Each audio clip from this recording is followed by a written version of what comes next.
Hi అండి, welcome to our channel. ఇప్పుడు మనం మటన్ కర్రీ ఎలా చేసుకోవాలో చూద్దాం. ఫస్ట్ కుక్కర్లో ఉడికించుకోవాలి, అప్పుడే ఈజీగా ఉడుకుతుందండి మటను. లేకపోతే గ్యాస్ వేస్ట్, ఉడకదు, ఏం లేదు.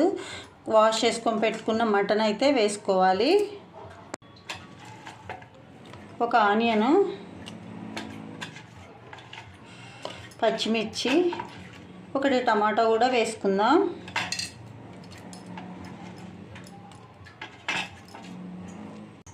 రుచికి సరిపడా సాల్ట్, ఒక హాఫ్ స్పూన్ పసుపు, స్పైసీనెస్కి తగ్గట్టు కారం,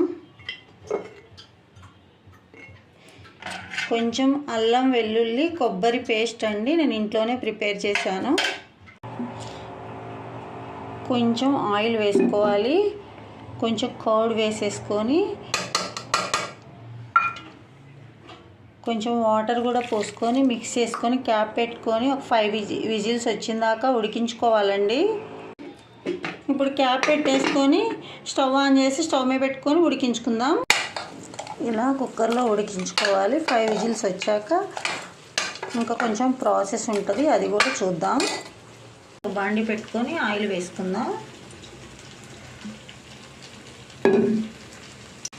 ఆయిల్ హీట్ అయ్యాక ఆనియన్స్ వేసుకుందాం.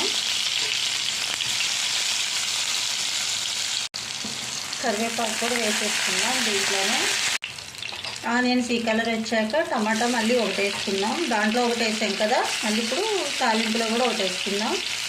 అలాగే కొంచెం అల్లం వెల్లుల్లి పేస్ట్ దాంట్లో కొంచెం వేసాం, దీంట్లో కూడా కొంచెం వేసి వేయించుకోవాలి.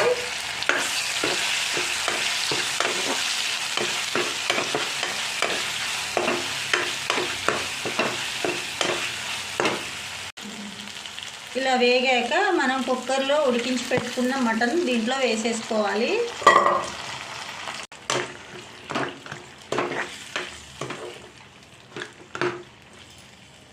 సేపు ఉడికాక ధనియాల పౌడరు, మటన్ మసాలా, కొత్తిమీర వేసేసి కలయబెట్టుకోవాలి.